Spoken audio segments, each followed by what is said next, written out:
She walked out of that hospital with her baby's first photograph pressed so hard against her chest she could feel her own heartbeat through it.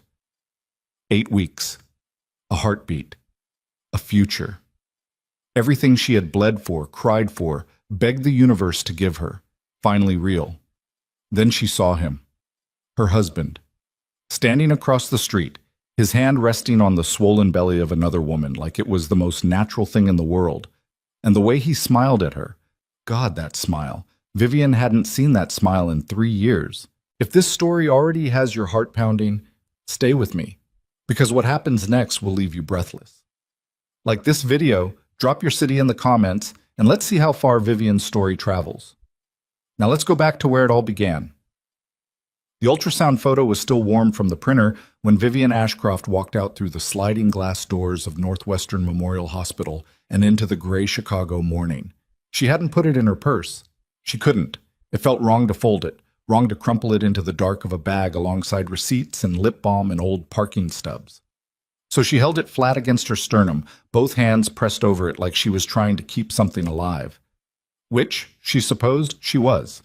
8 weeks and 3 days. The technician, a young woman with tired eyes and ink on her sleeve, had turned the monitor and pointed to a flicker so small Vivian almost missed it. There, she'd said quietly, the way people speak in libraries or at gravesides. That's the heartbeat. Vivian had not cried in that room. She had learned not to cry in those rooms. 2 years of fertility treatments and 2 losses had taught her that tears in examination rooms felt too much like counting chickens. So she had pressed her lips together and nodded and thanked the technician, and she had saved the crying for the elevator, where she stood alone between floors 7 and 1 and let herself shake for exactly 45 seconds before the doors opened onto the lobby. Now, outside, she breathed in cold November air and let herself feel it. Just a fraction of it. The possibility. The quiet, terrifying weight of something good. She was going to surprise Dominic. That had been the plan since she'd scheduled the appointment without telling him. He'd been distracted lately, more than usual, coming home late, phone face down on the counter, the particular brand of silence that a married person learns to read the way sailors read weather. She had told herself it was the Harmon Group acquisition. He was under pressure. Men like Dominic Vescari didn't know how to carry pressure gracefully. They just carried it inward until it poisoned everything around them. She knew that. She had always known that about him. But today would change things. Today she would walk into his office on the 41st floor of the Vescari Tower, lay the ultrasound photo on his desk, and watch his face do something she hadn't seen it do in a long time. She was 2 blocks from the hospital parking garage when she saw the black SUV. It was double parked outside a coffee shop on Erie Street, hazards blinking, and she would have walked right past it if the rear door hadn't swung open at that exact moment, and if Dominic hadn't been the one who opened it. Vivian stopped walking. She told herself it wasn't him. The coat was the same, charcoal cashmere, the one she'd bought him 2 Christmases ago, but the city was full of charcoal coats. The jaw was the same, the particular set of his shoulders, the way he stood with his weight slightly on his left foot. But she had been sleep-deprived and hormonally wrecked for months, and the human mind played tricks. Then he reached into the SUV and took the woman's hand. Not to shake it, not in some professional boardroom way. He reached in and took her hand the way you take the hand of someone you have memorized, thumb over knuckles, fingers interlaced, and he helped her step down from the vehicle with a care so practiced, so automatic, that it was clearly not the first time he had done it. The woman was very pregnant. Not 7 or 8 months, Vivian would think later, trying to put a number on it the way you do when your brain is still attempting to rationalize itself out of catastrophe. More than that. Maybe a week from her due date. Her belly was enormous beneath a camel-colored coat that probably cost more than Vivian's first car, and she moved with that specific late-term exhaustion, one hand on her lower back, leaning slightly into Dominic as he guided her toward the coffee shop door. Vivian stood on the sidewalk with her dead husband's ultrasound photo pressed against her chest and watched her husband hold another woman's body like it was something precious. She should have gone to her car. She knew that, in the part of her brain that was still operational. She should have gone to her car, driven home, and given herself time to construct some alternative explanation. A cousin, a client, a colleague with a complicated situation. She was good at alternative explanations. She had spent 3 years building them like furniture, assembling them piece by piece in the dark. Instead, she followed them. She didn't make a decision exactly. Her feet simply moved and she moved with them, staying half a block back, keeping her head angled slightly down, her dark coat making her anonymous in the lunch crowd. They didn't go into the coffee shop. They got back in the SUV. Vivian flagged the first cab she saw. "That black Escalade," she said. "Don't lose it." The driver glanced at her in the rear view. He was maybe 60, heavy around the jaw, with the expression of a man who had heard stranger things. "You got it," he said, and pulled out. She didn't know how long the drive took. 40 minutes, maybe. It's long enough for the city to dissolve behind them and the highway to spool out flat and gray into the northwest suburbs. Long enough for Vivian's hands to go cold despite her gloves. Long enough for her to rehearse, discard, and re-rehearse every version of an explanation that might still save her from understanding what she was already beginning to understand. The SUV turned off a county road onto a long private drive lined with bare oaks. Through the trees she could see a house. Not a house, really. A structure that had no business calling itself a house. Stone exterior, 3 stories, the kind of place that had a name. The cab slowed when the Escalade stopped. "Far as I can go," the driver said. "That's fine." She paid him cash and got out. She stood on the shoulder of the road and watched through the trees as Dominic got out of the SUV first, walked around to the other side, and helped the woman out again with the same unconscious tenderness. They stood for a moment in the gravel drive, and Dominic said something, and the woman laughed, and he put his hand on the side of her face. Then he kissed her. Not a polite kiss, not the kind of kiss that could be explained away or reassigned a different meaning. The kind of kiss that comes from 14 months of practice, from 1,000 mornings and 100 quiet evenings, from a life built parallel and secret and apparently fully furnished. Vivian stood in the dead grass at the edge of the road and felt something inside her chest turn to stone. She was 41 years old. She had known Dominic Viscari since she was 26, married him at 29, spent the last 4 years watching their marriage hollow out from the inside while she underwent injections and blood work and the particular species of grief that comes with losing pregnancies no one else could see. She had worn herself down to wire for this man. She had believed, with the specific stubbornness of someone who refuses to quit, that the thing between them was worth saving. She looked at the ultrasound photo in her hand, the flicker of heartbeat that only she had seen, that she had been carrying down this road toward this exact moment without knowing it. She folded the photo in half, very carefully, and put it in her coat pocket.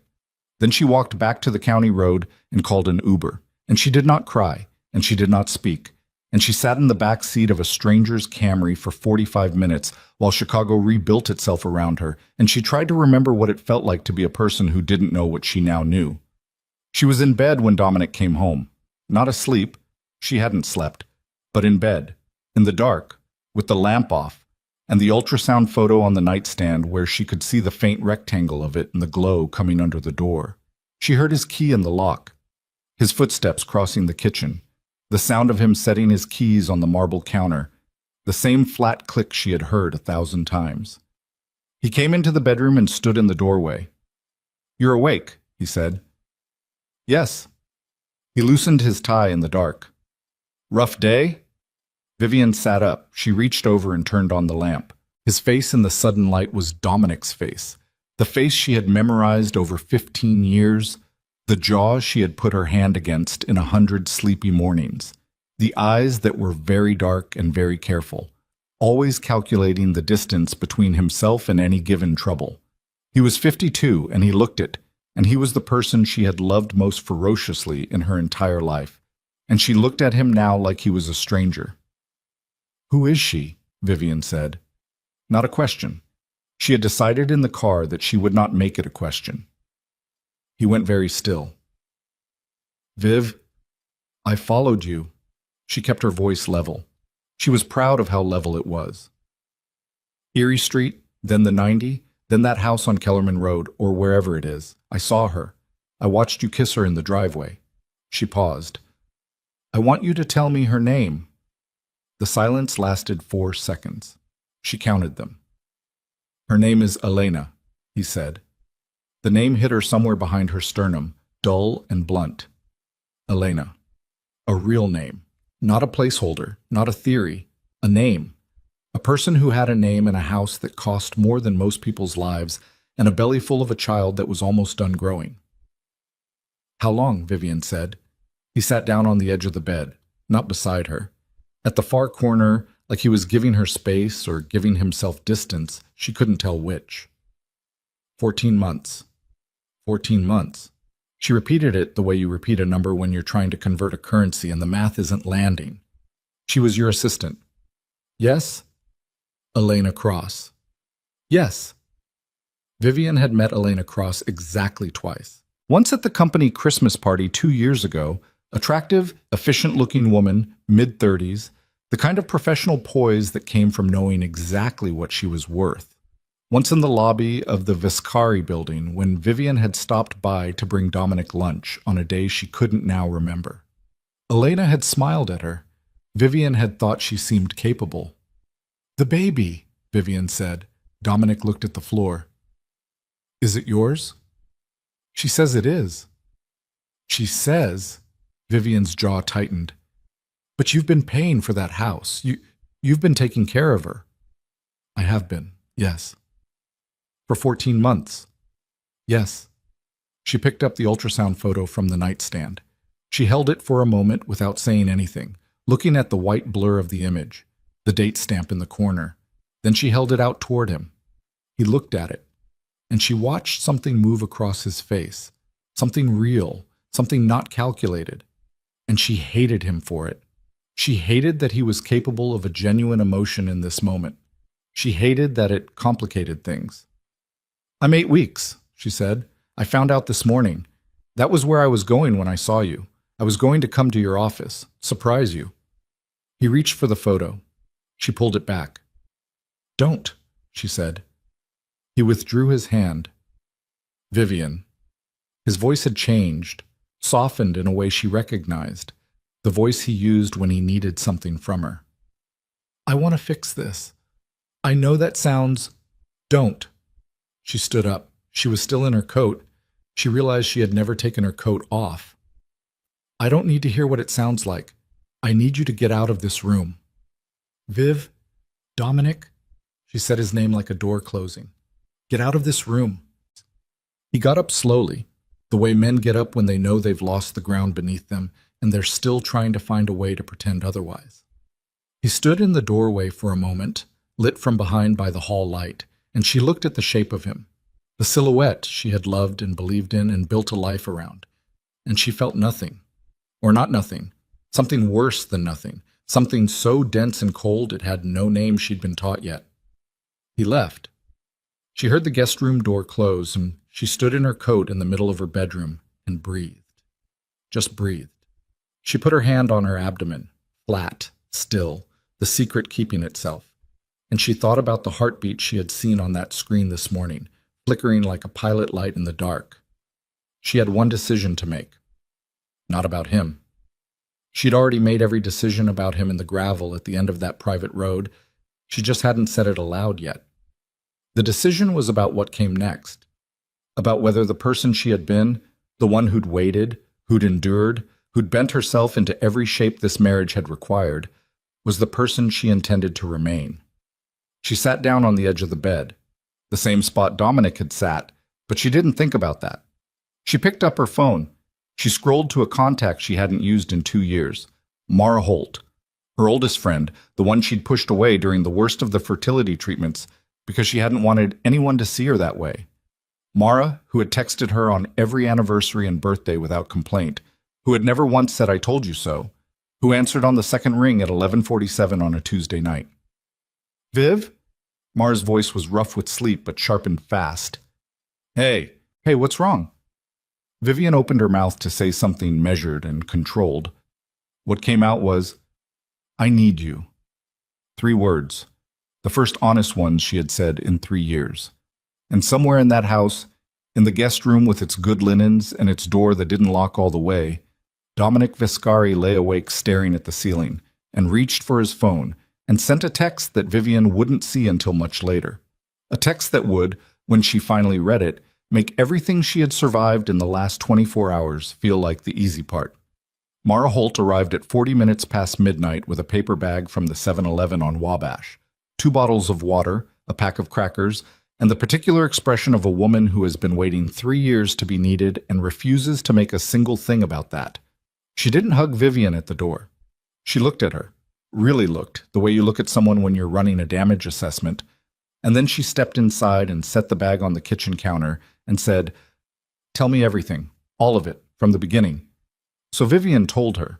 She stood in her own kitchen in the coat she still hadn't taken off, and she told Mara everything from the ultrasound to the SUV to the gravel driveway to Dominic sitting at the edge of the bed saying 14 months with the flat delivery of a man reading a number off a spreadsheet. She told it without crying, without stopping.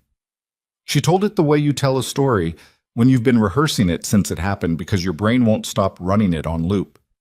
When she finished, Mara was quiet for a long moment. "The baby," Mara said. "Your baby. 8 weeks. And he knows. I showed him the photo." Mara pressed both palms flat on the counter. She was 53, sharp-boned, with gray coming through her dark hair that she'd stopped fighting 2 years ago. She had been Vivian's closest friend since college, and she had watched Dominic Vescari dismantle Vivian piece by piece with the patience and precision of a man who knew exactly how long a person could last before they stopped recognizing themselves. "What are you going to do?" Mara said. "I don't know yet." "Yes, you do." Vivian looked at her. "You called me at midnight," Mara said. "You didn't call because you don't know. You called because you already know and you needed someone to watch you say it." The refrigerator hummed. Down the hall, the guest room was silent. "I need a lawyer," Vivian said. Mara nodded once. "I'll call Daniel Rice in the morning. He's the best divorce attorney in this city and he's been waiting for you to call for 2 years. He doesn't know me." "No, but I do. And I told him about you 2 years ago when I thought—" She stopped, chose something different. "I'll call him at 8. Vivian finally took off her coat. She draped it over the back of a kitchen chair and she looked at the ultrasound photo on the counter where she'd set it without thinking, the white smear of beginning pressed between her and a future that was rearranging itself around her in real time. She did not sleep that night. She lay in the dark and she listened to the house breathe, the tick of the radiator, the low pressure of wind off the lake, the absolute silence from the guest room that told her Dominic was either asleep or very carefully pretending to be. She put her hand on her stomach, flat and still, and keeping it secret. She thought about the word Fortin, how 14 months ago she had been doing her 3rd round of IUI, driving herself to the clinic because Dominic had a board meeting that couldn't be moved. How she had sat in the waiting room and read an article on her phone about the Harmon Group acquisition and thought, when this is over, things will calm down, he will come back to me. We will find our way back. She had been sitting in that waiting room when he had probably been deciding Elena Cross was worth more than his marriage. The timeline arranged itself in her head with the cold precision of something she couldn't unknow. At 6 in the morning, she got up, showered, and dressed. By the time Dominic emerged from the guest room at 7:15, she was at the kitchen table with coffee and her laptop open and Mara asleep on the couch, under a blanket from the hall closet. He stopped in the kitchen doorway. He was wearing yesterday's shirt, untucked, and he hadn't slept either. She could see it in the way he was holding his own face together, the particular tightness around his jaw that meant he'd been thinking all night about how to manage what came next. That was the word for Dominic. Manage. "We need to talk," he said. "I know." She didn't look up from her screen. "But not today." "Vivian?" "Dominic." She said it quietly because Mara was in the next room and she was not going to perform this. "I need 3 days. 3 days to speak with an attorney before I say one more word to you about any of this. That's not negotiable." He was silent. "You can stay in the guest room for 3 days. After that, I'll tell you what I've decided, and we'll figure out how to proceed." She looked up at him. "Can you manage 3 days?" The word manage was deliberate, and she saw him register it. "I'm sorry," he said. "I need you to know that." I know you think you are. She looked back at her screen. 3 days. He poured himself coffee. He stood at the counter and drank it with his back to her, staring out the window at the gray November street, and she watched the back of his neck and felt something she hadn't expected to feel. Not grief, not rage, but a species of exhaustion so profound it was almost peaceful, like a building finally deciding to fall. He left for the office at 8. She heard the door close. She heard the elevator. Then Mara sat up on the couch and said, "Good girl." Daniel Rice met with Vivian the following morning in his offices on Michigan Avenue, 32nd floor, with a view of the lake that was currently the color of pewter and moving fast with November chop. He was 61, compact, with glasses he kept taking off and putting back on, and the quality of attention that made you feel like the only case on his docket, even though you probably weren't. He listened to everything. He asked 7 questions. He took no notes that Vivian could see, which she found either alarming or impressive. She wasn't sure which. Then he said, "The Illinois Marital Property Act means 15 years of marriage gives you significant standing. You helped build Vescari Industries. I'll need documentation, correspondence, anything that establishes your direct contribution. The assets he's been directing toward the other woman, the house, any accounts, those are marital funds. We will argue dissipation." "He has money in places I can't find," Vivian said. "They always do." He said it without judgment, clinical, the way a surgeon talks about standard complications. "We'll hire a forensic accountant. Your job right now is to document everything you can access.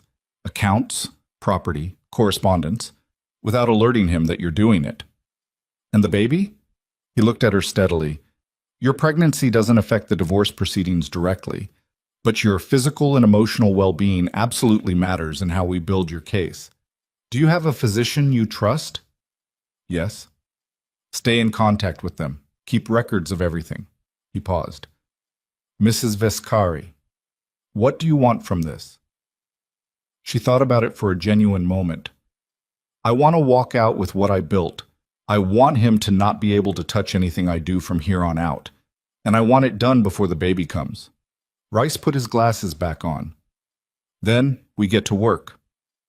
She had been back in the marriage, technically, for 48 hours more when the thing with Elena happened. It was not planned.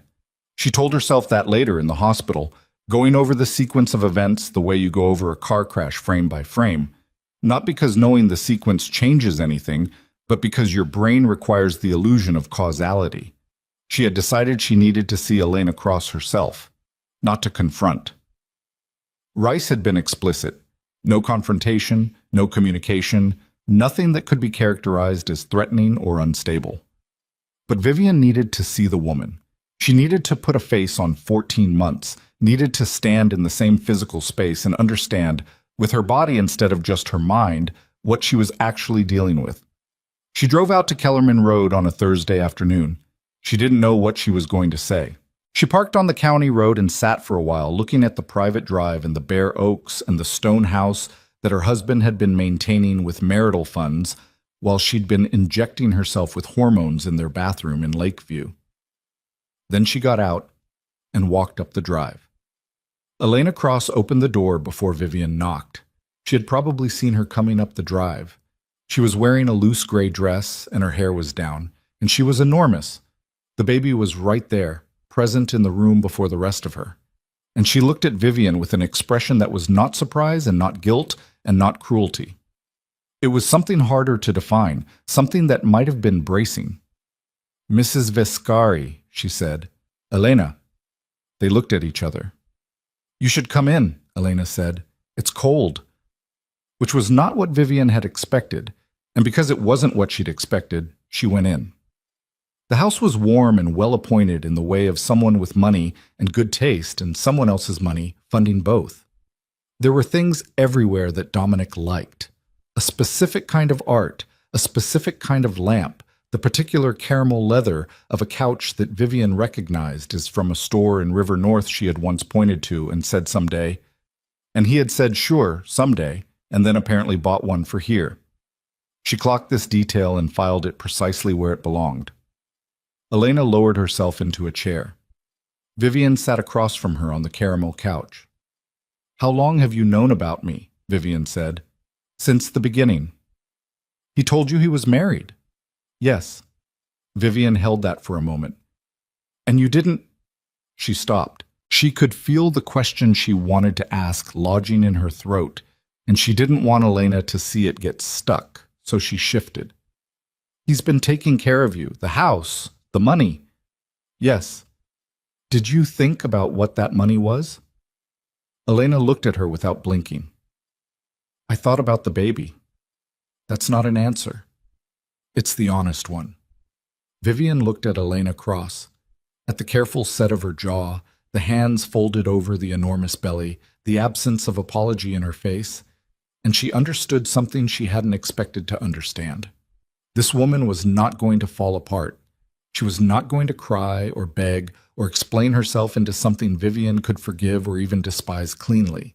She had made a choice with full information, and she had decided the baby was worth the rest of it, and she was going to sit in that decision with both hands on it.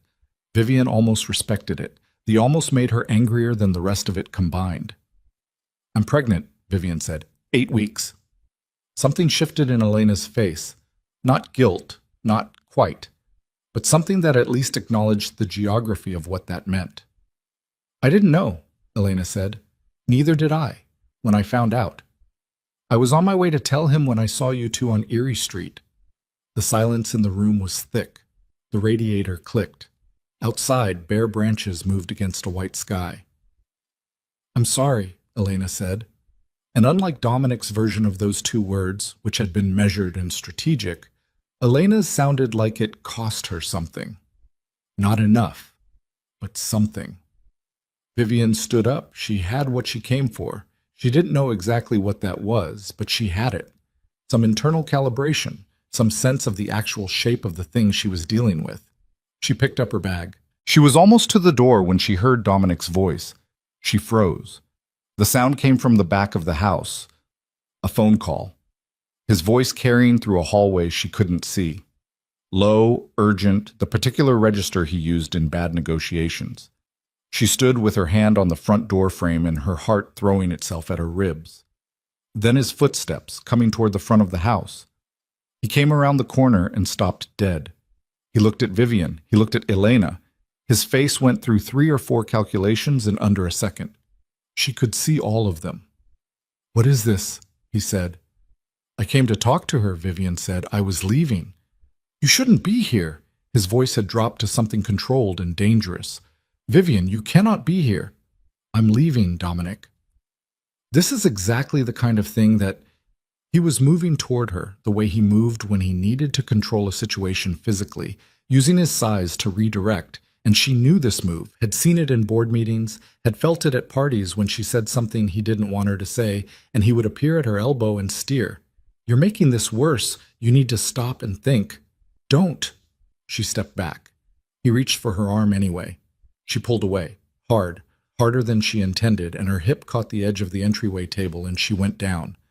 Not slowly, fast. The floor of Elena Cross's house coming up to meet her with the indifferent efficiency of physics. The back of her head hit the hardwood. Not the corner of anything, just the floor. Just the flat plane of it, which should have been better, except it wasn't, because the world tilted and went white at the edges, and she could hear Elena's voice from somewhere, high and alarmed, and saying something she couldn't parse.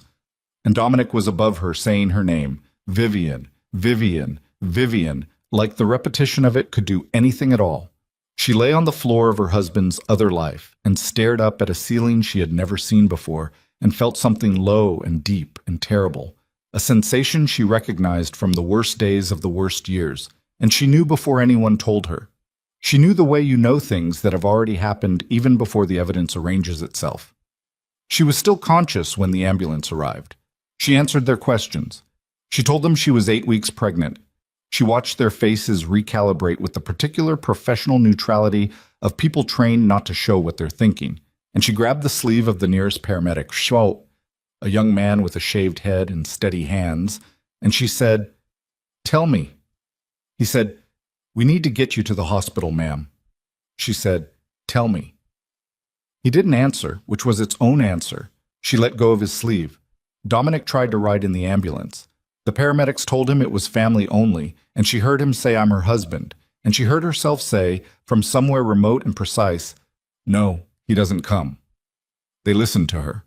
She didn't know why she was surprised by that she still had the authority to determine who came near her. It felt like the first real thing she'd exercised in years. The hospital, the lights.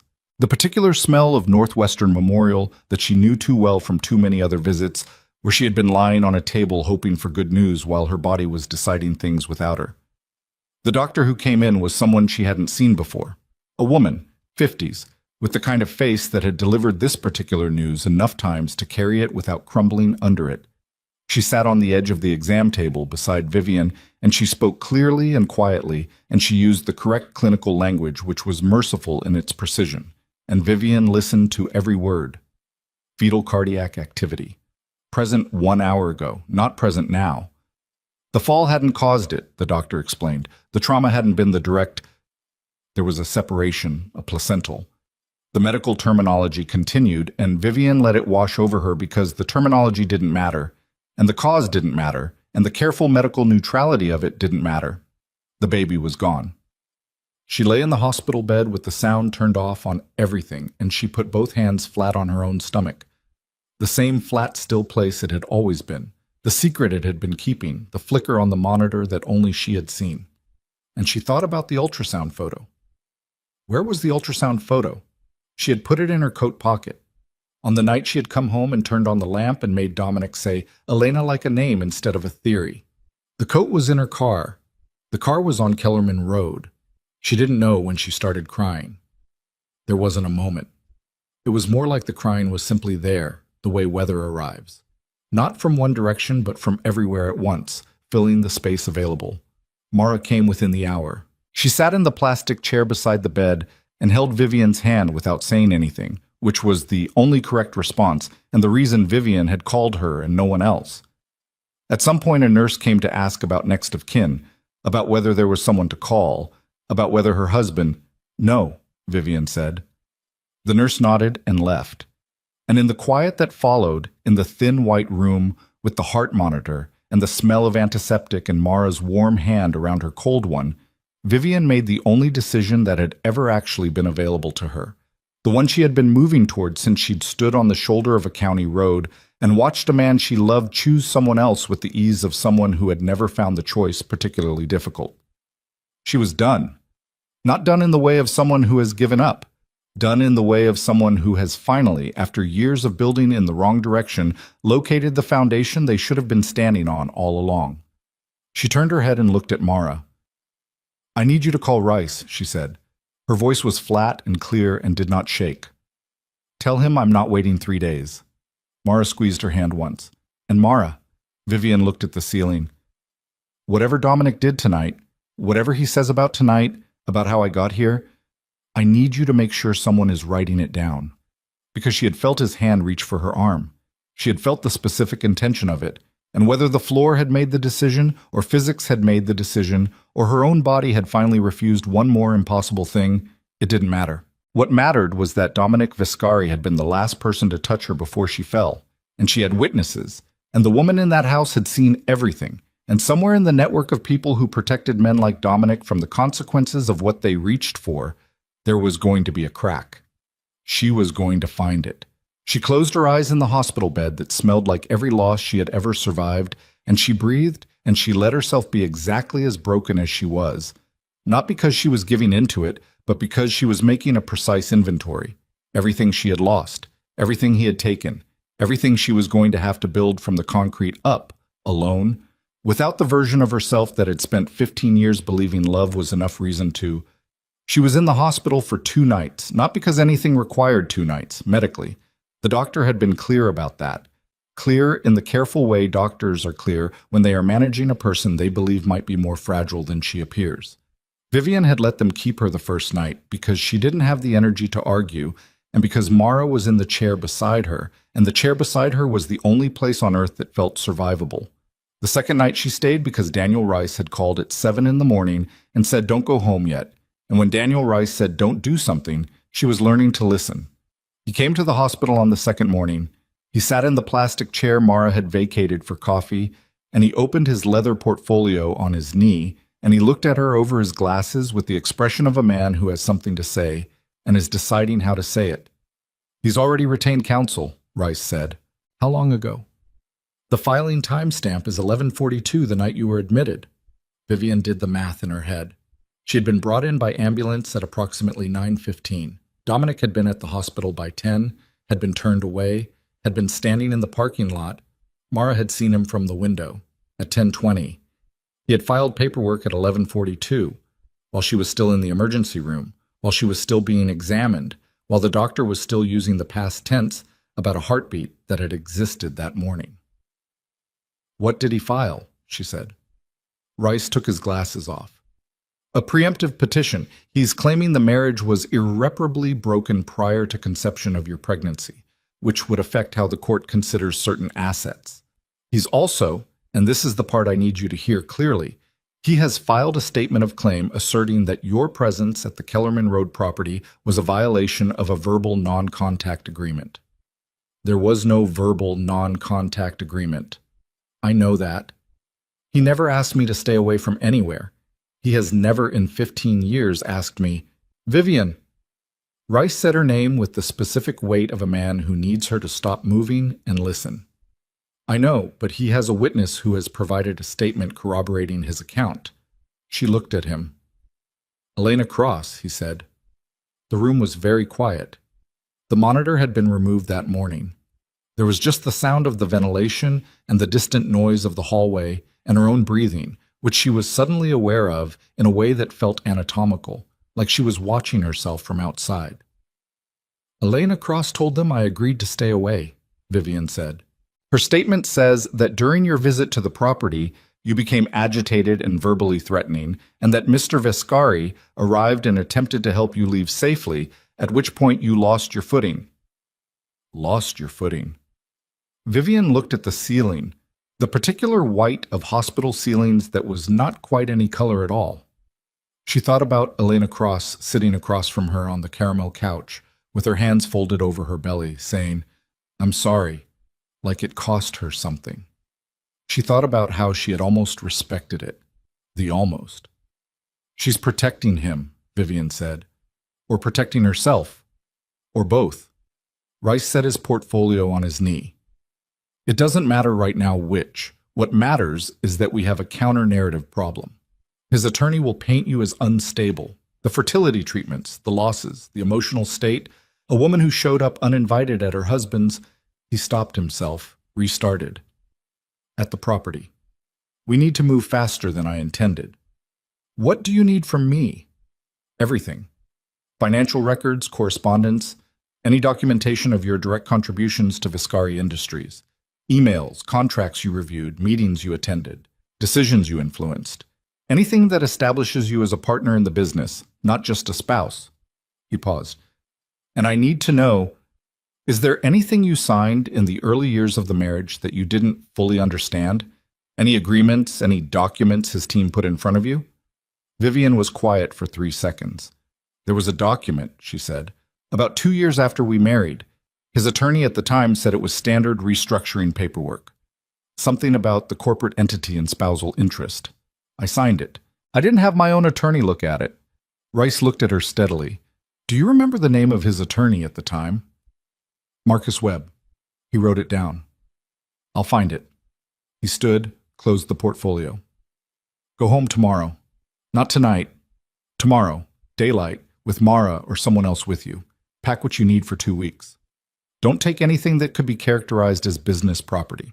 No files, no hard drives, nothing from his office, just personal items. Then you go to Mara's. It's my home. It is.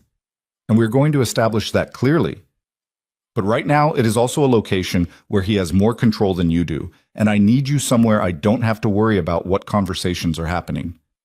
She left the hospital the next morning at 9, Mara's car pulling up to the entrance in the thin gray light, and she got in without looking at the building she was leaving, or the one across the street, or the lake visible at the end of every east-west street in this city.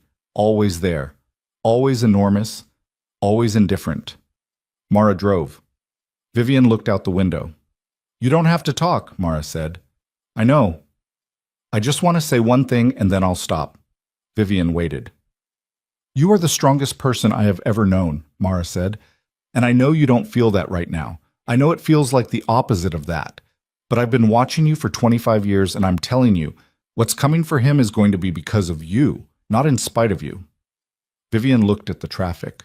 A delivery truck. A cab. A woman pushing a stroller against the wind. I lost the baby, Mara, she said. I know. I need you to know that I know that. That I'm not past it. I'm not okay. I can't afford to stop right now. Then don't stop, Mara said simply. I'll carry the rest. The apartment in Lakeview was exactly as she'd left it, which somehow surprised her. She didn't know what she'd expected. Some physical manifestation of what had happened, the walls cracked or the furniture rearranged by the seismic force of the last 72 hours. But the apartment was just an apartment. The same kitchen counter, the same coat she had never taken off the back of the chair, still there, a corner of the ultrasound photo visible in the pocket. She stood and looked at the coat for a long time. Then she picked it up, took the photo out and put it in the inside pocket of her bag, against her ribs. She didn't look at it. She didn't need to. She packed in 40 minutes. She was methodical about it, clinical, moving through the rooms like someone cataloging rather than grieving. She took clothes, her laptop, her personal documents from the fireproof box in the closet, birth certificate, passport, the lease from before they'd married, a handful of things she hadn't needed in years, but needed now. She did not go into Dominic's office.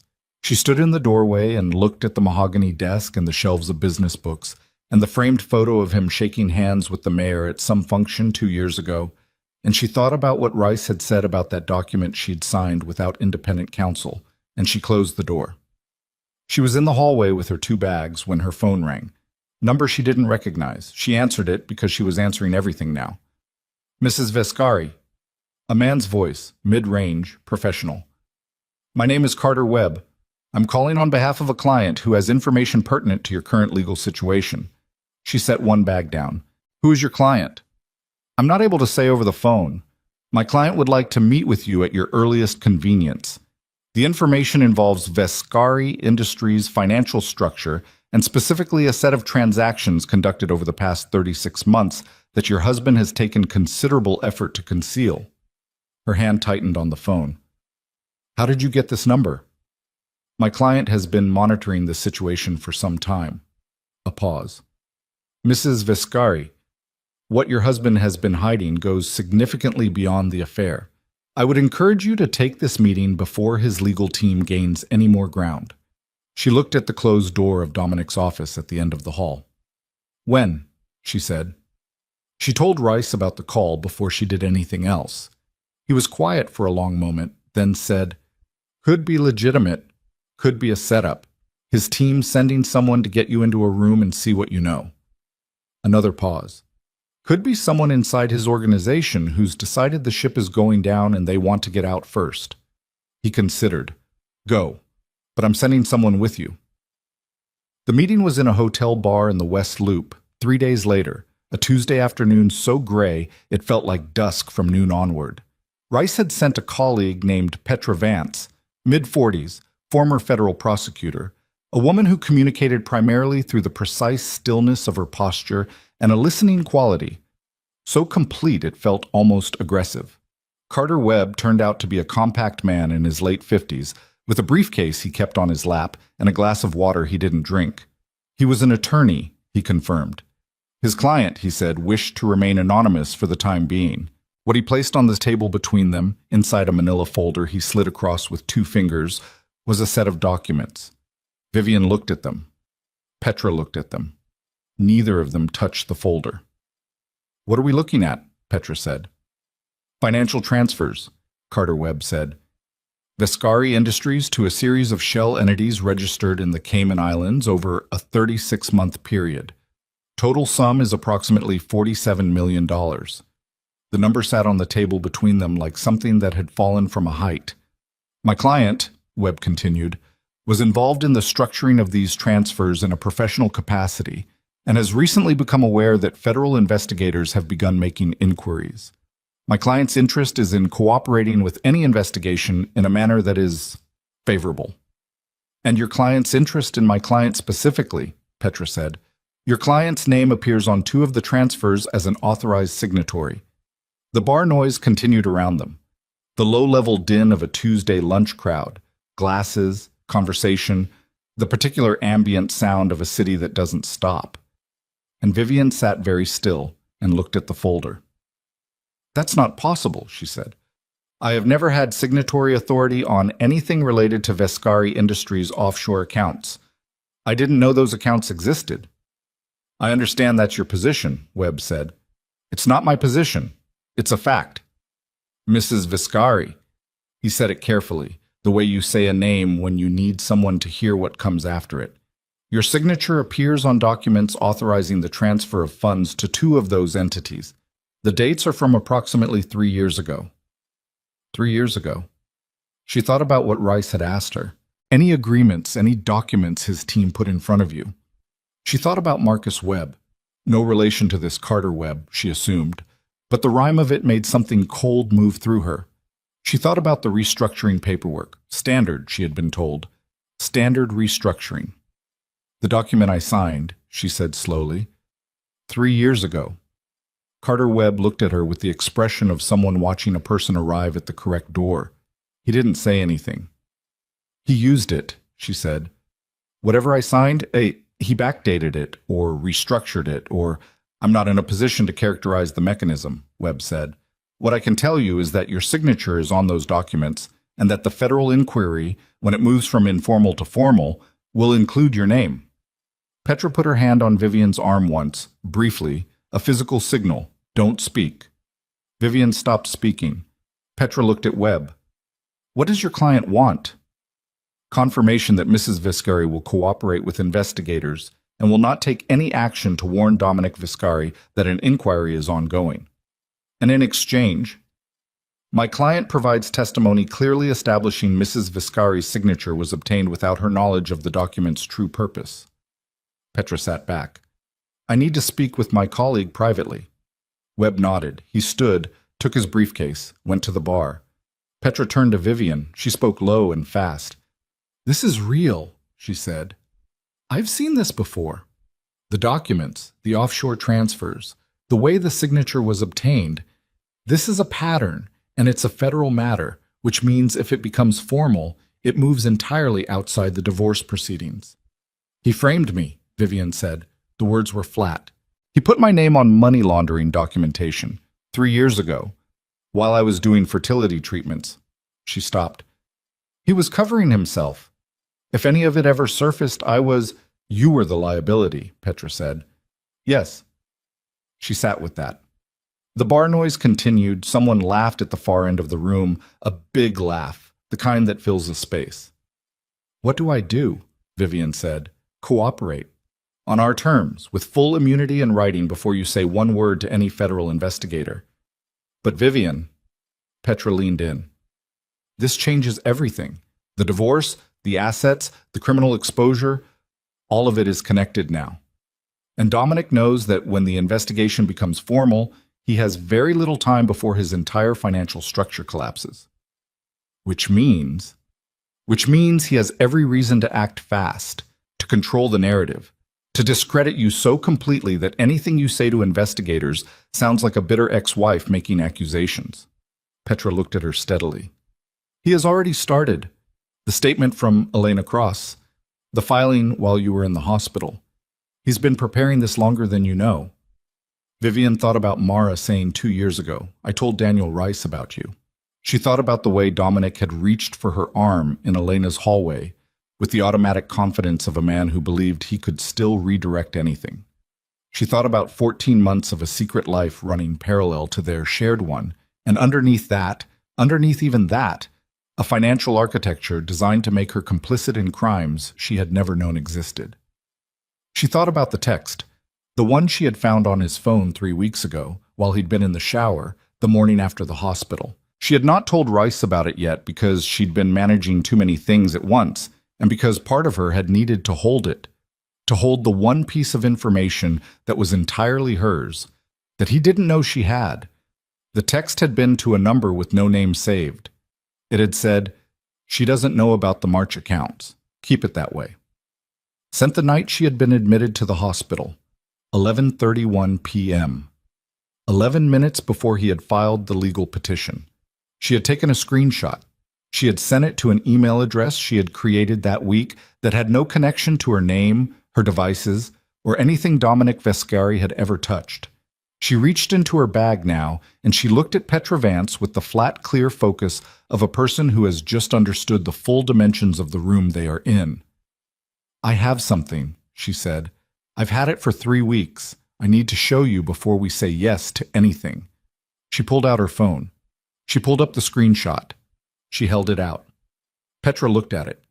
Her expression didn't change because Petra Vance was a former federal prosecutor, and she had learned long ago not to let her face do anything useful in front of witnesses. But her hand, when she reached out and took the phone to look more closely, was very still in the specific way of someone using stillness to manage what they're actually feeling. "The March accounts," Petra said quietly. "He said she doesn't know about the March accounts." "No," Vivian said. "He said that the night I lost the baby. From the parking lot of the hospital where I was lying in a room being told that my child was gone." She held Petra's gaze. "I don't know what the March accounts are, but I know that he was afraid I did. And I know that whatever is in them is worse than the 47 million. Petra handed the phone back. She was quiet for 3 seconds. Then she looked over her shoulder at Carter Webb, still standing at the bar, and she made a small motion with her hand and he came back to the table. "We'll cooperate," she said. "With conditions. Full written immunity for Mrs. Viscari before any conversation with federal investigators. Complete documentation of the mechanism by which her signature was obtained, and your client's testimony must include all transfers, not a selection. All of them." Webb nodded. "Agreed in principle." "One more thing." Petra set both hands flat on the table. "Your client needs to understand that if there are additional accounts beyond the 47 million, we need access to that documentation as well. All of it. Mrs. Vescari is not going to be a partial cooperator. She's going to be the most complete cooperator they have ever seen, which means she needs the most complete picture available." Webb looked at Vivian. Not at Petra. At Vivian. "There are additional accounts," he said. The bar, the noise, the glass of water he still hadn't touched. "How much?" Vivian said. Carter Webb picked up his briefcase and set it on the table and opened it and turned it toward her, and she looked at the single sheet of paper inside it, and she read the number at the bottom of the column, and she understood for the first time, with the precision that only total clarity provides, exactly what kind of man she had built her life around. Not a businessman who had made bad choices, not a husband who had lost his way, not even a man who had been running a second life in parallel to their marriage. A man who had been running a criminal enterprise from the beginning, who had built Viscari Industries on a foundation that was never clean, that had never been clean, and who had kept Vivian close, not entirely out of love, maybe not primarily out of love, but because a wife was useful. A wife was cover. A wife whose name could be moved onto a document without her knowledge was something specific and calculated and cold. She closed the briefcase herself. She slid it back across the table to Webb. "Tell your client," she said, and her voice did not shake, and it did not rise, and it came from somewhere so far past grief it had entered a new climate entirely, "that I will cooperate with everything, every account, every transfer, every name, all of it." She picked up her bag. "And tell him that the woman he made the deal with is not the same woman he was planning to make it with, because that woman would have been afraid." She stood up. She was very tired. She was the most tired she had ever been in her life. And she was going to carry that tiredness like ballast, like the thing that kept her from floating away from what had to happen next. She walked out of the hotel bar and into the gray Chicago afternoon, and she stood on the sidewalk for a moment, and she breathed the cold air in and the cold air out, and she thought about a heartbeat on a monitor that no longer existed, and she thought about a coat with a photograph in its pocket, and she thought about the precise moment when a person stops surviving what has happened to them and starts deciding what happens. She stopped deciding what happens next and started doing it. That was the difference. That was the line she crossed on the sidewalk outside the West Loop Hotel bar, with the cold finding every gap in her coat and the city moving around her like it always did, indifferent, enormous, never pausing for anyone's private catastrophe. She had spent 15 years deciding what to endure. She was done with that verb. She was picking up a different one. She called Rice from the sidewalk. He answered on the first ring. Webb's client has documentation of additional accounts beyond the 47 million, she said. I need you to find out who Carter Webb actually works for, because it's not just one scared accountant trying to get ahead of a federal inquiry. Someone inside Vescari's organization is doing controlled demolition. They're choosing what survives and what burns, and they are choosing right now. Rice was quiet for exactly 2 seconds. Where are you? Outside the Hoxton. Go back to Mars. Don't talk to anyone else today. I'll call you tonight. Rice? She stopped walking. How long do we have before the federal inquiry becomes formal? Another pause, shorter. Based on what Webb just told you? Weeks. Maybe less. Then we don't have the luxury of careful, she said. We have the luxury of fast. She heard him exhale. Go back to Mara's, Vivian. She went back to Mara's. She sat at Mara's kitchen table with her laptop and a yellow legal pad, and she worked for 6 hours without stopping, pulling every file she had backed up to the anonymous cloud account she'd created. Emails going back 11 years, correspondence from the early Vescari Industries expansions that she had drafted herself, meeting minutes she had written up because Dominic's EA at the time had quit, and no one else had done it, financial summaries she had reviewed and annotated, contracts she had negotiated introductions for.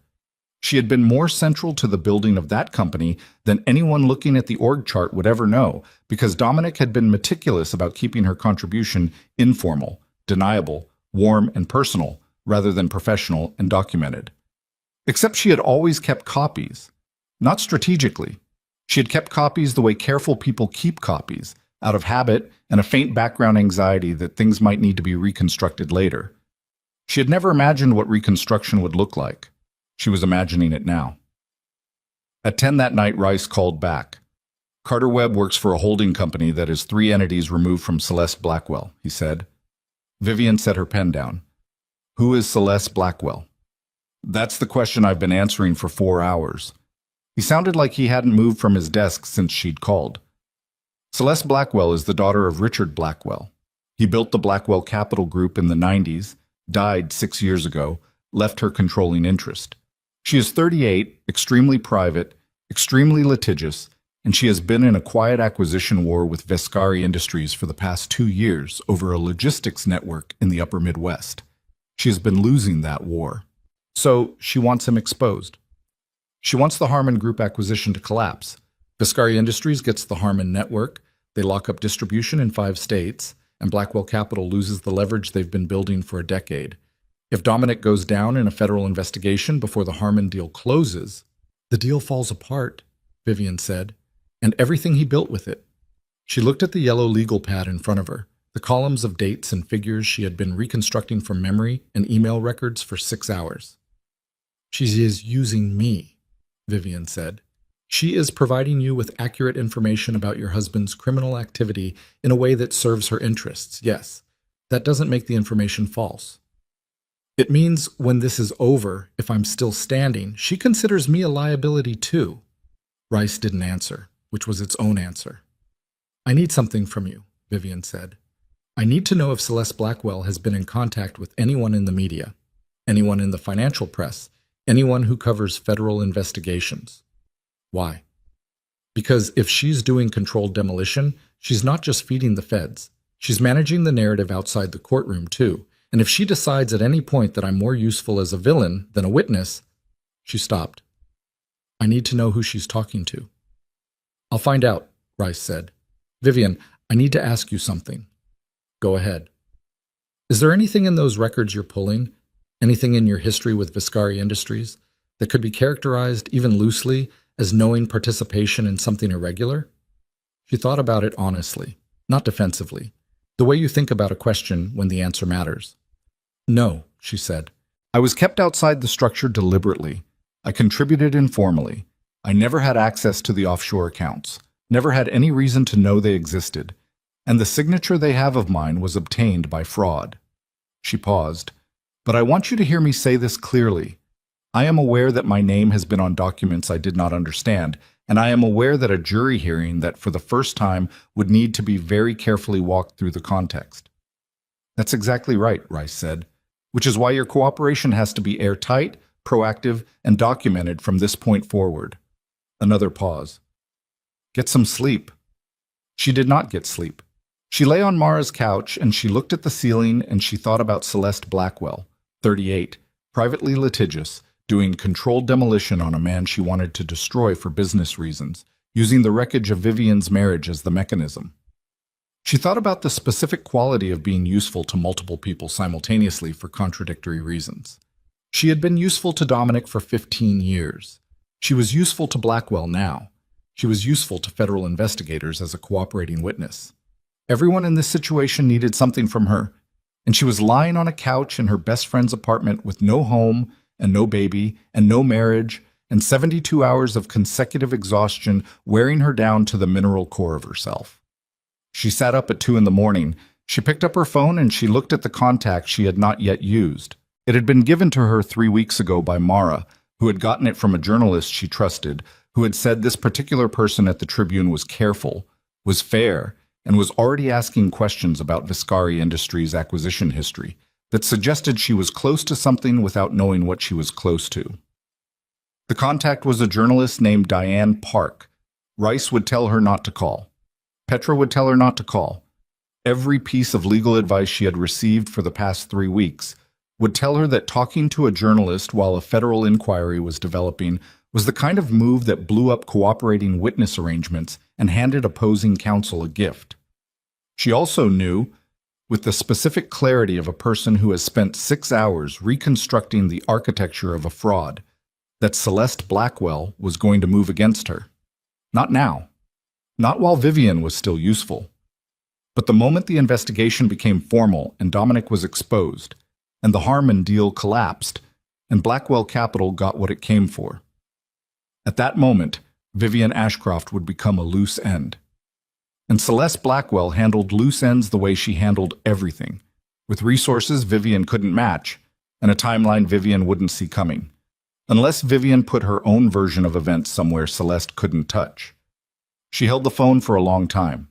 Then she put it face down on the cushion beside her, and she did not call Diane Park, because she was not ready, because she did not yet have everything she needed, because the difference between a weapon and a mistake was timing and she knew it. But she memorized the number. She built a room in her head, and she put the number in it, and she closed the door. She slept 3 hours. Julian Blackwell walked into her life on a Tuesday morning 6 days later, and the first thing he said to her was, "I think you should know that my sister has been making decisions she hasn't told you about." She was in Rice's conference room. He was standing in the doorway in a dark coat with sleet on the shoulders, and she registered this the way you register weather, factually. Not what she had expected. She had expected Celeste Blackwell's brother to look like the leverage he represented. He looked like a person who was very tired of being in rooms where people lied to each other.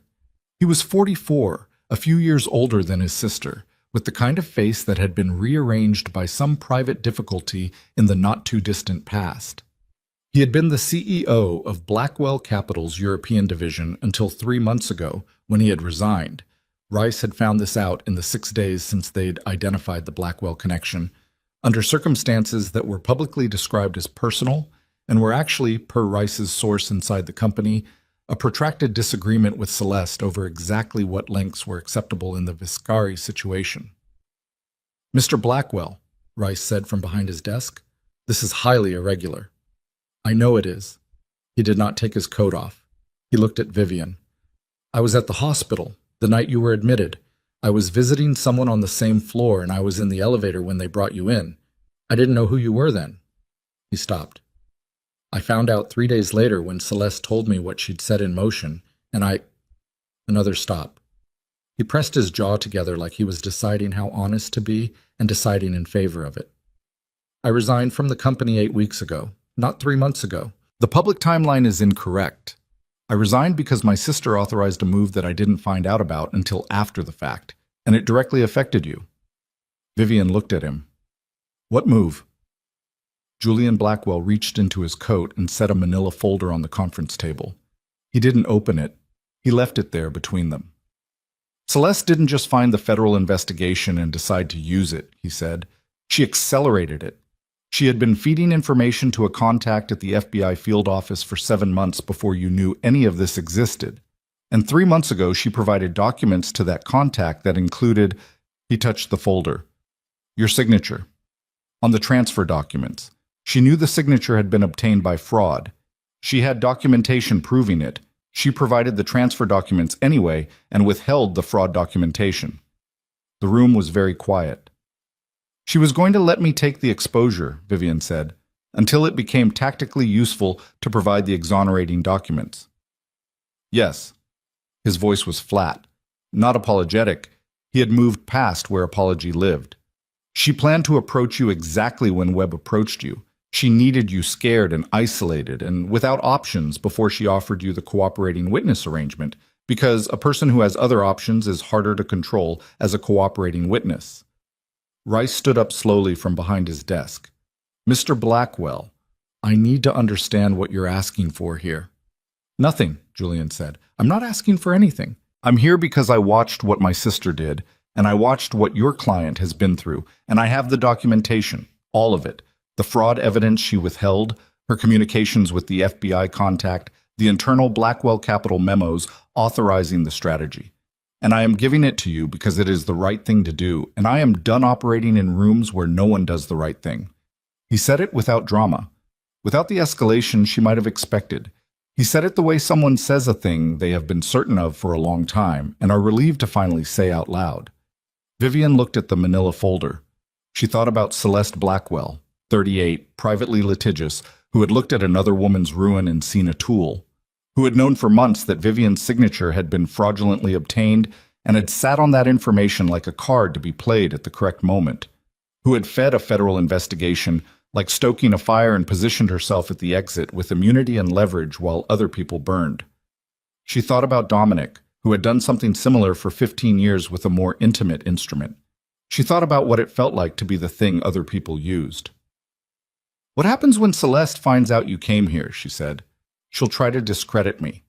He said it without blinking. I was in her organization for 11 years and I resigned. She'll say I'm bitter, that I'm retaliating for a business disagreement. She's wrong, but she'll say it, and some people will believe it. He looked at Vivian steadily. That's my problem. I've accepted it. She held his gaze for a moment. Leave the folder, she said. He left. The door closed. Rice opened the folder immediately and read for 4 minutes in complete silence. Vivian watched his face and learned nothing from it because Rice's face was not a legible document. This changes the investigation, he said finally. How? Celeste's conduct, the selective disclosure, the relationship with the FBI contact. This is prosecutable, on its own terms, independent of Dominic. He looked up. She manipulated a federal investigation to serve a business interest. She sat on exonerating evidence for your client. That is obstruction. That is tampering. He closed the folder. She overplayed her hand. She didn't expect her brother to walk in here. No. He looked at the closed door. She didn't. Vivian stood up. She had been sitting for 3 hours and her legs felt the way everything felt. Used up, gritty, running on something that wasn't quite adrenaline anymore but performed its functions. She walked to the window, 32nd floor. The lake was invisible today behind low cloud and sleet, just a gray wall where the city ended and the weather began. I need to call Diane Park, she said. Vivian, not to talk about the investigation, not yet. I need to call her because Celeste Blackwell has a media strategy that we now know exists, and I need a journalist who is already asking questions to be aware that the story is larger than what she's been fed. She turned from the window. Celeste managed the narrative that painted me as an unstable, complicit spouse. I need to start managing it back, not with information that compromises the investigation, with my own story, on my own terms. Rice looked at her for a long moment. Let me talk to Petra first. Tonight, Vivian said. I need an answer tonight. He called at 7. He said, controlled contact only, specific parameters, nothing about the federal investigation, nothing about the cooperation agreement. Her story, the marriage, the fraud signature, her contributions to Viscari Industries, all of that was her life and hers to discuss. You are not a witness who cannot speak, he said. You are a person who has been systematically lied to and used, and you have every right to say so. She called Diane Park at 7:15. Park answered like she'd been expecting the call, which meant Vivian realized that she had been. Celeste had talked to Park. Whatever story Celeste had been building, Park already had a version of it. She just didn't have the whole version. I know who you are, Park said immediately. I've been trying to reach you for 2 weeks. Through who? A pause. I got a tip that you might have information about Vescari Industries' financial practices. The source asked me not to. The source was a woman named Celeste Blackwell, or someone working for her, Vivian said. And she gave you a version of events that positions me as a complicit spouse who is now turning state's evidence to save herself. The pause this time was longer. That's not exactly. Is it close? Silence. I want to meet, Vivian said. I have documentation of my direct contributions to Vescari Industries going back 11 years. I have evidence that my signature was fraudulently obtained on documents used to facilitate financial crimes I had no knowledge of. And I have information about the source who contacted you that you are going to want to hear before you publish anything, because publishing what she gave you without it will make this the most expensive story of your career. She could hear Park breathing, thinking. Tomorrow morning, Park said. 8 o'clock. Send me the location. She hung up. She sat for a moment in the quiet of Mara's apartment. Mara was asleep. She worked early, and she felt the specific weight of what was moving now, all of it at once. Federal investigators and divorce attorneys and journalists, and a woman named Celeste Blackwell, who had looked at Vivian's life and decided it was useful material. She thought about Dominic. She hadn't thought about him in 3 days, which had surprised her, the way it surprised her every time. How thoroughly a person could vacate your interior life once you stopped allowing them to occupy it. She wondered if he knew yet that Julian Blackwell had walked into Rice's office. She wondered if he knew that his own financial structure was being described to federal investigators in documented detail by people who had built it with him. She wondered if he was lying awake right now in the Kellerman Roadhouse, because he would be staying there now. She was certain of it. He wouldn't pay for both, and Elena was there, and the baby was coming. And thinking about all the moves he had made that had felt like control, and now, at the extreme velocity of consequence, looked nothing like control at all. She picked up her phone. She had one more call to make. She called the cell number Julian Blackwell had left on a card at the Rice conference table. He answered on the second ring, and he sounded like he was somewhere with traffic noise, outside, moving. I need to know one more thing, she said. Okay. The Harmon Group acquisition. The deal Celeste has been trying to kill. If Vescari goes down before it closes. And it looks like that's what's happening. Who picks up the Harmon network? A beat. Whoever is positioned correctly when the deal falls apart, Julian said, which is what my sister has been engineering for 2 years. Is there anyone else positioned correctly besides Blackwell Capital? Another beat, longer. There's a fund, he said slowly. Independent. It's been acquiring logistics assets quietly for 18 months. Nobody's paid much attention to it because it's small and it doesn't advertise. He paused. I sit on its advisory board. It's one of the reasons Celeste and I have irreconcilable differences. Vivian stood up from the couch. She walked to the window of Mara's apartment, the same gray sky, sleet still moving against the glass in soft diagonals. You've been building a counterposition, she said, independent of Blackwell Capital. While she was trying to destroy Vescari to capture the Harmon network, you were building something that could take it legitimately on the open market when the deal collapsed. Yes. And your sister found out. 6 weeks before I resigned, he said. Yes. The sleet moved against the glass. The city below was lit and moving, 100,000 people going about the business of living, none of them knowing that up here in the specific dark of this window, a woman who had been a tool for every person she had trusted was beginning to understand exactly what kind of tool she wanted to be for herself. Mr. Blackwell, she said. Julian. Julian. She looked at her own reflection in the glass, gaunt, clear-eyed, wearing a sweater that belonged to Mara, and holding a phone and standing in borrowed space. I have 11 years of documented contribution to Viscari Industries that establishes intimate knowledge of its operational structure. I have a forensic accountant who has been mapping its financial architecture for 3 weeks. I have a divorce attorney with full access to marital asset discovery, which means I am going to know every piece of that company that can be separated from its criminal exposure. She paused. And in approximately 12 hours, I'm going to sit across from a Tribune journalist and begin the process of making sure that when this story lands, the public version of it is accurate. She could hear him breathing. I am not a loose end, she said, and I am not a cooperating witness someone uses and discards. I want to know if the fund you're advising is interested in a conversation about what happens after the Harmon deal falls apart and what gets built in the space it leaves. The silence lasted 4 seconds. It is, Julian Blackwell said. Then I'll be in touch, she said, and she ended the call, and she stood at the window for another full minute while the sleet moved against the glass and the city held its enormous breath. And somewhere across town in a stone house on Kellerman Road, Dominic Vescari was on his phone at 11 at night, talking to someone whose number had no name saved, saying words that he believed no one who could use them would ever hear, not knowing that the woman he had used as cover for 15 years had already stopped being afraid of him, had already made every call that mattered, and was standing at a window right now building the thing he would never see coming until it was already done, and she was already on the other side of everything he thought he controlled. She slept 4 hours. Real sleep this time. Not the hovering half-consciousness of the previous weeks. Actual depth. The kind that pulls you under and holds you there, because the body knows when it has reached a threshold and simply takes what it requires, regardless of permission.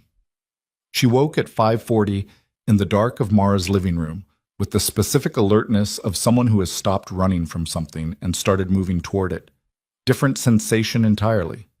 She lay still for a moment and felt the difference in her own chest, quieter, harder, like something soft had finished burning off and left the structural material underneath. She showered. She dressed in clothes she had bought 3 days ago, because she had refused to keep wearing what she'd packed from the Lakeview apartment, refused to carry those textures against her skin. She made coffee and stood at Mara's kitchen window and watched Chicago come back to itself in the dark. The gradual brightening from black to purple to the particular dirty silver of a December morning. And she thought about what the next 12 hours needed to look like with the precision of someone who cannot afford a single wasted movement. Diane Park was already at the coffee shop on Randolph when Vivian arrived at 7:58. She was younger than Vivian had expected, early 30s, with the posture of someone who had been told not to take up too much space and had spent a decade deciding not to listen to that. And she had a recorder on the table and a notebook open and the very specific quality of attention that belongs to people whose entire professional instrument is the ability to hear what someone is actually saying underneath what they're saying. She stood when Vivian came in. She didn't smile, which Vivian respected. Mrs. Vescari. Vivian. She sat down. She put her bag on the chair beside her. She looked at the recorder. That stays off until I say otherwise. Park clicked it off without argument. She sat back. She waited. Vivian looked at her for a moment. You got a version of this story from a source you're protecting, she said. And that version positioned me as a woman who participated, at minimum passively, in her husband's financial misconduct and is now cooperating with investigators to reduce her own exposure. Park's expression was careful. Not confirming, not denying. That version is a strategy, Vivian said.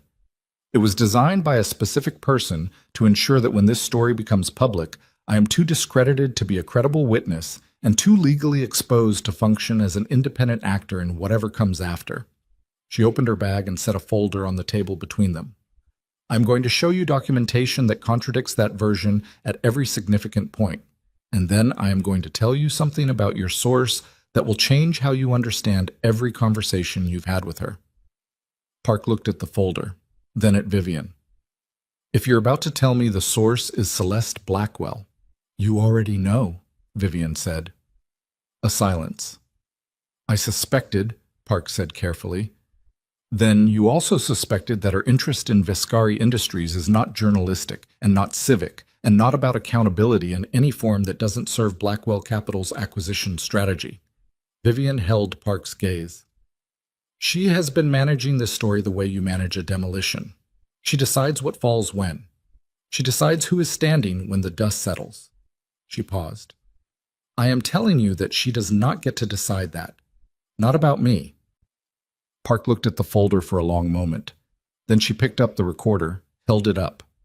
The question in the gesture was clear. Not yet, Vivian said. First you read, then we talk. Then we decide together what responsible reporting of this actually looks like. Park set the recorder down. She opened the folder. They were in that coffee shop for 3 hours. Vivian watched Park read and reread and occasionally write something in her notebook and occasionally look up with a question she asked in short, precise sentences, and Vivian answered everything she was able to answer within the parameters Rice had established, and where she couldn't answer she said so directly and without apology. At 10:15, Park sat back in her chair and looked at the ceiling for a moment, and Vivian recognized the posture. It was what a person did when a story they thought they understood had just revealed itself to be an entirely different animal. Celeste Blackwell withheld exonerating evidence from federal investigators, Park said. Not a question. I have documentation of that, yes. I am not in a position to share it with you at this time, but it exists and it is in the hands of people with the authority to act on it. And Julian Blackwell provided that documentation. I can't confirm sources. Park looked at her. You just did. Vivian said nothing, which was also a confirmation, and they both knew it. What do you want from this? Park said. The same question Rice had asked her weeks ago. I want the accurate version of this story to exist somewhere that Celeste Blackwell cannot retract or reframe, Vivian said. I want documentation of my contributions to Vescari Industries on the public record. I want the fraudulent use of my signature to be understood in context before anyone characterizes my cooperation with investigators as self-interested. She stopped. And I want people who read this to understand that what happened to me is not a cautionary tale about a woman who wasn't paying attention. I was paying attention. I was paying attention every single day. The person who wasn't paying attention is the one who thought I would stay quiet. Park wrote something in her notebook. She looked up. I need time to verify independently. I won't publish anything you've given me without that. I know. Take the time you need. But I want to be clear about the timeline. Vivian leaned forward slightly. The federal inquiry is going to move faster than anyone publicly expects. When it becomes formal, there will be a 24 to 72-hour window before Celeste Blackwell's people begin their own media push. I need you to be ready to publish the accurate version before that push, not in response to it. Park held her gaze for a long moment. I'll be ready, she said. The federal investigation became formal on a Thursday. Vivian knew it was coming because Rice had a contact who called him at 6 in the morning, and Rice called Vivian at 6:04. And by 6:15 she was dressed and at his office on Michigan Avenue, watching the lake through the conference room window while Petra Vance walked her through what the next 72 hours would require of her.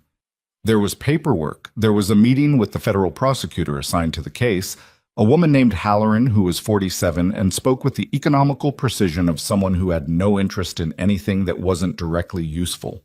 Vivian answered Halloran's questions for 4 hours. She answered them completely, and without ornamentation, and she did not cry and she did not hedge, and she did not perform either innocence or contrition, because she was neither performing nor innocent nor contrite. She was a witness with information, and she gave the information, and she kept her hands flat on the table, and her breathing even, and she looked Halloran in the eye for the duration. When it was over, Halloran shook her hand. Not warmly, not coldly, the handshake of someone who has assessed a resource and found it adequate, which was, under the circumstances, the most honest and appropriate thing she could have offered. Dominic was indicted on a Friday morning, 3 weeks after the formal inquiry opened. Vivian heard about it from Rice, not from the news, because Rice made sure she heard from him first. She was at Mara's kitchen table when he called. She was drinking coffee. She was looking at the photo of the Chicago skyline that Mara had framed and hung on the kitchen wall years ago. One of those pictures that people frame because a city looks like a promise from certain angles. She listened to Rice describe the charges. Wire fraud, money laundering, conspiracy to commit securities fraud. 23 counts.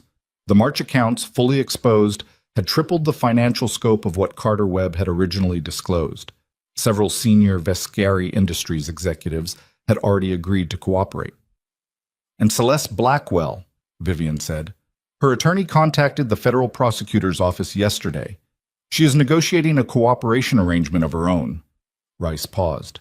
The evidence Julian Blackwell provided, the communications, the selective disclosures, the FBI contact, it was enough. She's looking at obstruction charges if she doesn't cooperate. She'll cooperate. Vivian looked at the skyline photo. The divorce, she said. With the indictment, his legal team's priority has shifted away from the marital proceedings. We are going to move fast on the asset division while they are distracted. Rice's voice carried something that might have been satisfaction, but was too controlled to confirm. The marital estate, the legitimate portion, is substantial, Vivian. Your documented contributions establish a compelling claim. I believe we will do well. The Kellerman Road property, she said. Elena Cross is in that house. A pause. That property was purchased with marital funds. It is a marital asset. What happens to it is part of the division. I don't want that house, Vivian said. Whatever its value, find a way to account for it in the settlement and let her keep it. She has a newborn. The silence from Rice lasted several seconds. That is a significant concession. I know what it is. She set her coffee cup down. I'm not making it for her. I'm making it for the child. The child didn't choose this situation, and I'm not going to be the mechanism by which a newborn loses its home. She paused. Put it in writing and make sure he can never claim credit for it. Understood, Rice said quietly. The day the divorce was finalized was in February. Cold, pale, a sky the color of old bone over a city that had been enduring winter long enough to be genuinely tired of it. Vivian signed the documents in Rice's conference room at 2 p.m. Rice had offered champagne, which she had declined, and then offered coffee, which she had accepted. She signed her name 7 times and initialed 11, and she read everything before she signed it, every line, every clause, the way she should have read everything 15 years ago but had not, because 15 years ago she had trusted the man on the other side of the table. She was not angry about that anymore. She had been deeply, in the specific bone-deep way of someone who has discovered the exact shape of their own naivety. But anger of that quality has a natural duration, and she had burned through it and come out the other side into something that felt less like a feeling and more like a fact. She had been young and trusting and had chosen badly. That was true. It was also true that she had built 11 years of documented contribution to a company that was now partly funding her next chapter.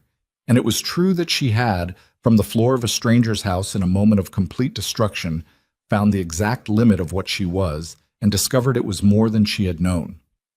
She walked out of the building onto Michigan Avenue at 2:47 p.m., and she stood on the sidewalk and she breathed cold air and she felt the specific quiet of something enormous having concluded. Mara was waiting at the corner with her hands in her pockets and her collar up against the wind. Done? Mara said. Done, Vivian said. Mara looked at her for a moment. How do you feel? Vivian thought about it honestly. Like a building that just had all the scaffolding taken down, she said. I don't know yet if what's underneath can hold. Mara put her arm through Vivian's and they started walking. It can, she said. I've been looking at it for 30 years. It holds. The Tribune story ran 4 days after the indictment. Diane Park had done what she promised. She had verified, independently and thoroughly, and the piece that ran was long and detailed and careful, and it contained Vivian's name not as a co-conspirator or a cautionary figure, but as a woman who had built something, had it used against her, and had chosen to dismantle the machine rather than be consumed by it. Park had also included, in the penultimate section, a documented account of Celeste Blackwell's manipulation of the investigation. The selective disclosures, the withheld evidence, framed not as a competing scandal, but as an illustration of what corruption looks like when it wears the face of accountability. Celeste's attorney had called Rice's office 40 minutes after the story went live. Vivian didn't take that call. There was nothing Celeste could say to her that required a response. She read the piece herself that morning at the kitchen table in the apartment she had signed a lease on 2 weeks earlier. Not Mara's couch, not a hotel, her own space in Lincoln Square with tall windows and old wood floors and a view of the street that showed her the neighborhood going about its daily, ordinary life.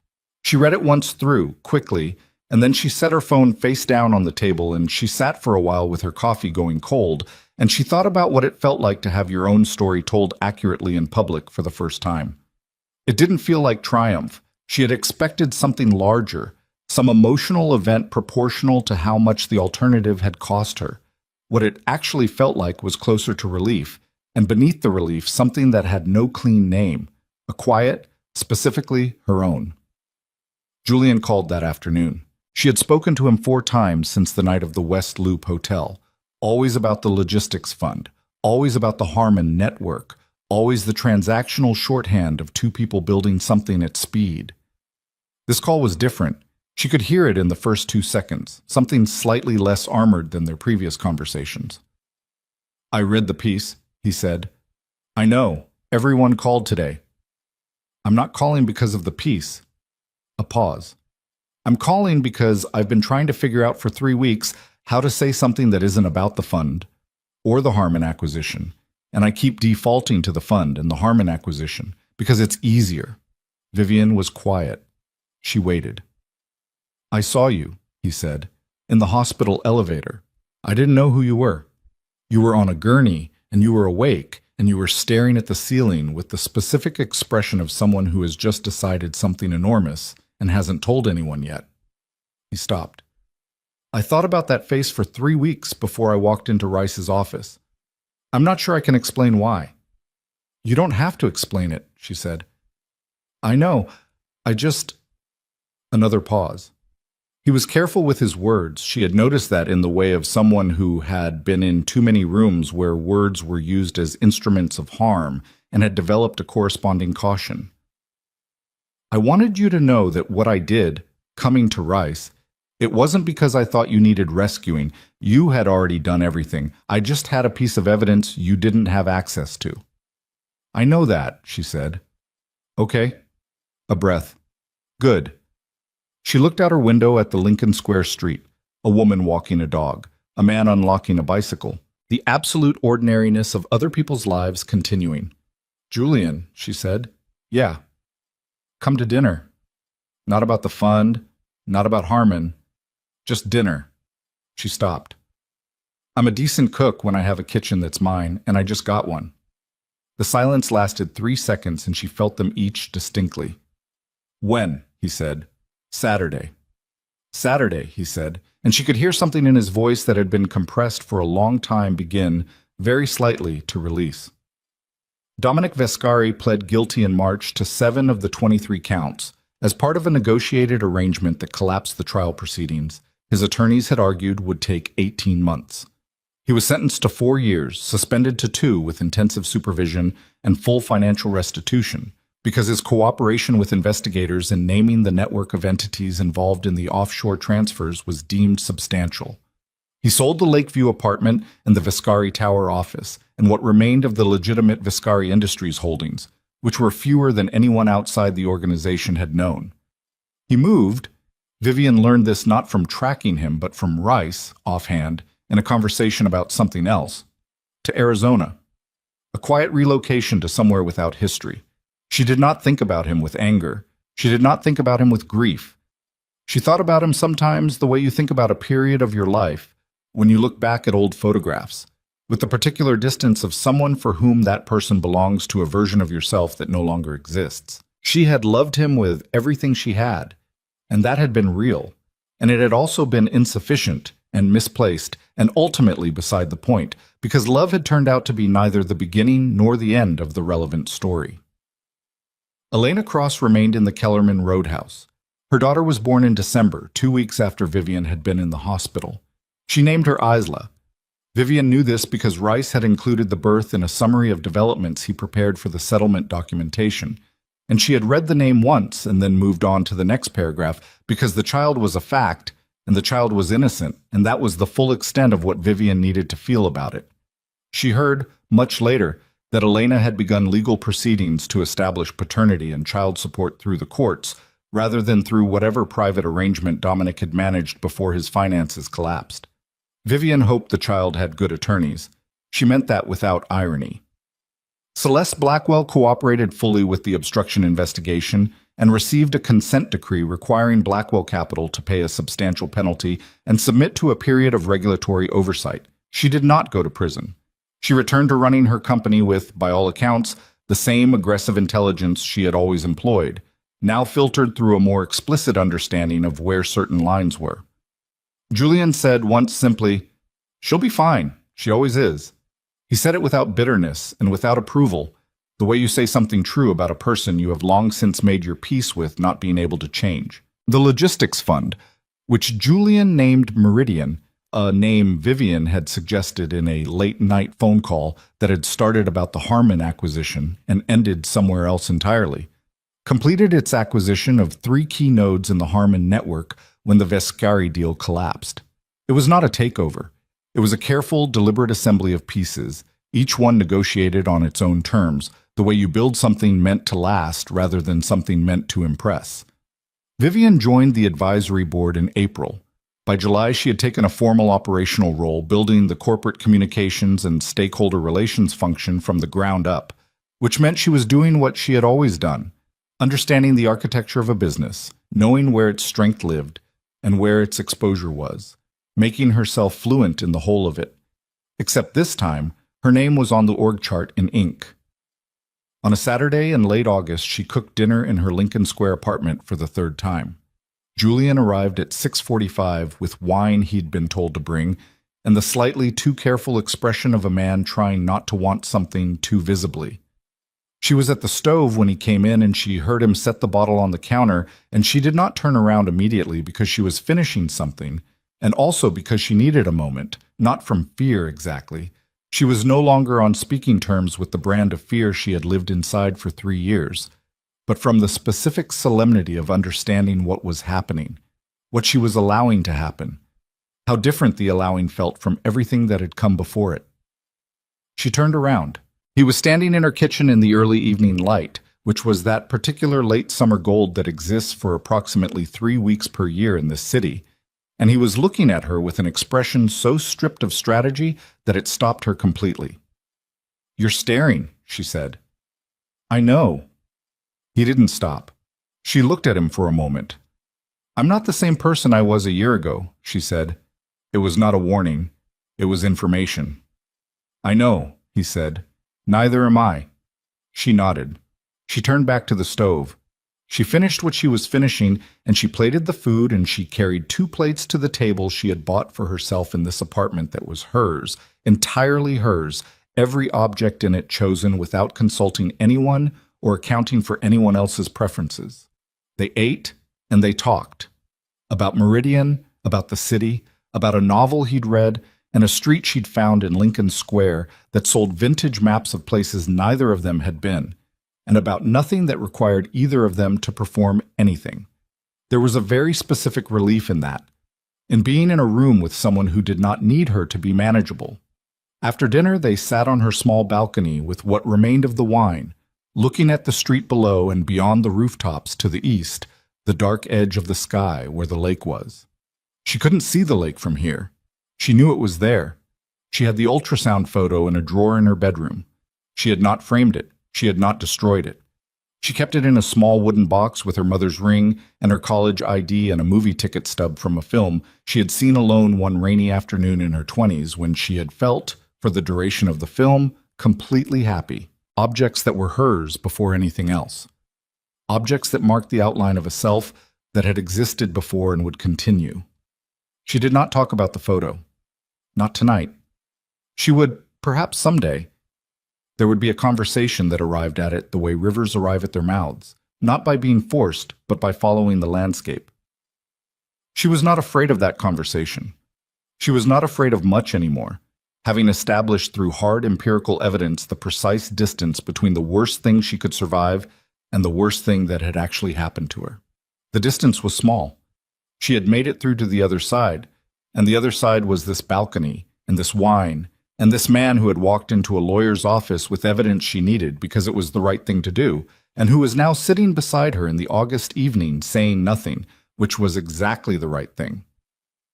"I'm happy right now," she said. She said it the way you test ice, pressing gently to see if it holds. It held. Julian looked at the street below them. "Yeah?" "Yeah." She looked at her own hands on the balcony railing, the ring finger bare for the first time in 12 years, a fact she had stopped noticing 3 months ago, which meant something. "Not because things are good. Things are still complicated. I'm still—" She stopped, restarted. "There are days that are still very hard. I know. But right now, in this specific moment," she looked out toward the invisible lake. "I'm happy." He didn't respond for a moment. Then he turned his head and looked at her sideways in the gold-going dark of the evening, and he said quietly, with the care of someone who has learned that some things require saying exactly once and then leaving room for, "Me too." She looked at him. She looked at the shape of him in her peripheral vision, this man who had appeared in the wreckage of everything she had built and lost and decided to rebuild, not as a rescuer, not as a replacement, but as a person who kept showing up with his own complexity and his own damage, and his own willingness to be honest, and who had somehow become the steadiest presence in a year that had contained almost nothing steady. She reached over and put her hand over his on the railing, not dramatically, not with the weight of declaration, just put her hand there, the way you put a hand on something solid because you want to feel that it's real. His hand turned beneath hers and held on, and the city did what the city always did.